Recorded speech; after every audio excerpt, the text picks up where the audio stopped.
La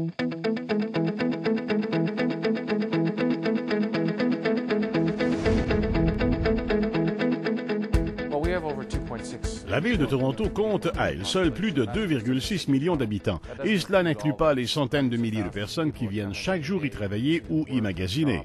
En moyenne, environ 50 000 piétons utilisent quotidiennement ce carrefour. Nos routes et nos emprises occupent près de 28 % de notre territoire. Nos rues et nos emprises publiques sont au nombre des endroits les plus importants que nous avons. Les piétons peuvent se déplacer sur les trottoirs, mais aussi dans les parcs et les ravins. Ils peuvent aller de l'endroit où ils se trouvent jusqu'à leur destination. C'est le conseil municipal qui a pensé à créer une stratégie pour la marche.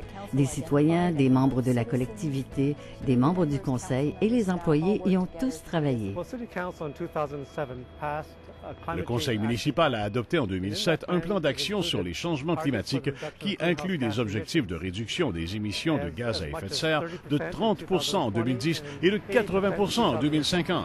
La première étape a donc consisté à élaborer les principes à inclure dans une stratégie pour la marche et à travailler avec le public, les quartiers et les divers services afin de s'assurer que la stratégie est réaliste, complète et durable. Le transport est l'élément principal, mais nous faisons affaire avec la Toronto Transit Commission, la TTC, ainsi que les groupes responsables des parcs et des loisirs. La santé publique est un autre groupe qui s'intéresse beaucoup à notre programme. Parmi les mesures phares mises en œuvre, mentionnons un projet pilote interdisant les virages à droite au feu rouge. 3 zones pédestres pilotes et plus de 300 passages pour piétons pour accroître leur sécurité au carrefour. Il y a plus de 2000 feux à décompte numérique pour piétons. Il y a une signalisation prévoyant un cycle devancé pour piétons. Les citoyens peuvent emprunter aux bibliothèques des podomètres, grâce auxquels ils peuvent compter le nombre de pas qu'ils font et la distance en kilomètres qu'ils parcourent chaque jour.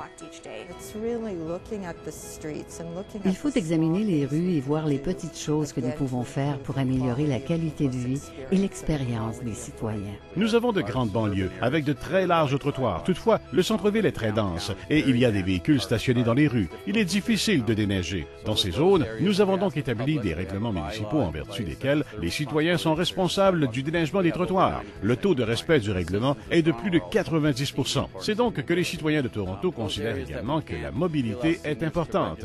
Dans les zones où les personnes âgées ne peuvent effectuer le déneigement, elles peuvent s'inscrire et nous nous chargeons du déneigement pendant l'hiver. Nous déglaçons nos routes depuis longtemps. Cette année, nous mettons en œuvre un projet pilote visant à empêcher l'accumulation de glace sur les trottoirs et encore une fois à améliorer la mobilité.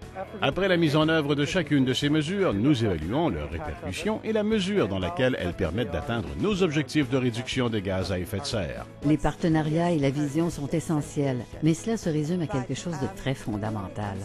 La façon dont les gens se déplacent à pied dans la ville.